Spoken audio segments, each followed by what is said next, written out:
Hello everyone, it's Jonathan here, founder of Driving Academy, and today I'm going to tell you why should you focus on the pre-trip inspection so much if you want to pass your CDL road test. Now this advice is only for people who want to pass the CDL road test and get their CDL license. If you are not interested in passing your CDL road test, whether it's the first time, second time, or third time, do not listen to anything I'm about to say. If you do want to pass your CDL road test the first time, and hopefully if you didn't pass the first time you can pass the second time, and hopefully if you didn't pass that time you can pass the third time, and then all you have to do is listen to exactly what I have to say, and I'll give you the step-by-step guide on how to do that. The first thing you have to understand is what is a CDL road test. Now the CDL road test is going to be like the practical road test that must be done in order for you to actually get your CDL license. So that being said, there's split into three different parts. You're going to have the pre-trip inspection, you're going to have the parking, and then you're going to have the road driving itself. That being said, which one is the hardest out of all three of those? Well, I can tell you, if 10 people fail the test, I'm going to tell you that 8 to 9 of those 10 people will actually fail the test on pre-trip inspection. Now you may be thinking, well, John, that's kind of silly. How hard is it to inspect the vehicle? Well, the actual actions of actually moving around and pointing to different things, that's the easy part. But exactly understanding what you have to say, that is the super hard part. So for instance, this right here is an alternator. You're going to have to say this exact phrase if you want to get 100% credit on this alternator. You're going to have to say my alternator is belt driven. It's operating properly, not damaged or leaking, and mounted securely. My alternator belt has no more than 3/4 inch of play, no cracks, frays, loose fibers, or signs of wear. If you miss any of those words, the examiner has the right to not give you credit for that alternator, right? And the way that the exam is set up currently is that you have to make sure that you're able to pass enough points and accumulate enough points with enough things correctly in order to actually pass that test, right? Just like any other test. So when you're taking your test in school or even the written test that you took, you have to get at least an 80% or higher on the permit test.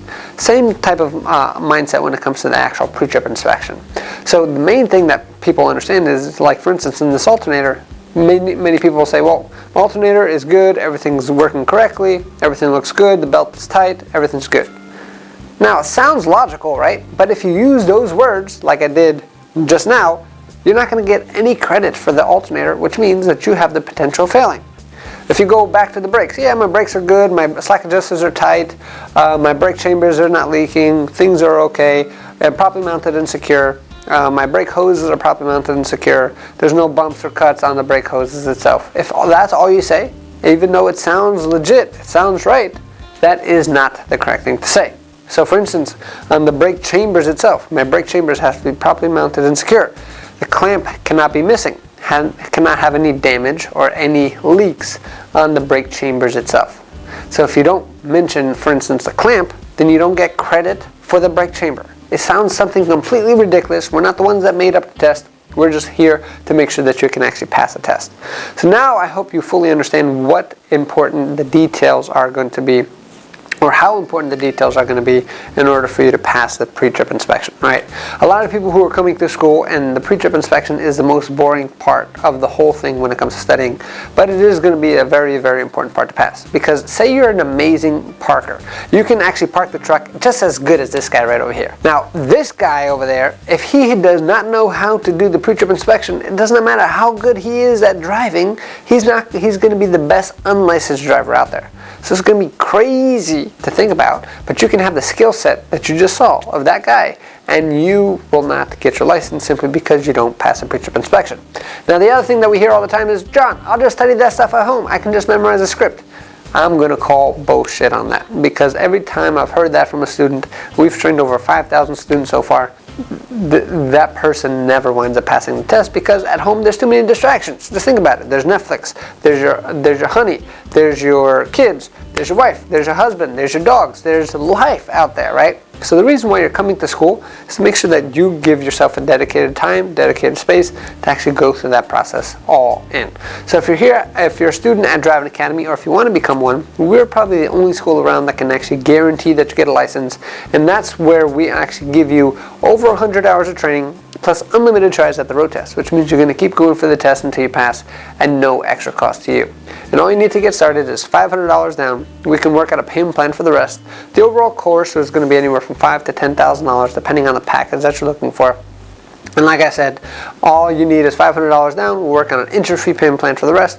We're open up 7 days a week as well, right? So if you're working full-time, no big deal. Most of our students actually come in on a part-time basis, so they're able to help each other out and make sure that they continue to pay their own bills. Because we understand it's expensive to live in this country, and we want to make sure that you are able to support yourself while you're going through school, where you don't have to quit anything moving forward, right? So I hope that this video helped you out. I hope that you actually studied the pre-trip inspection.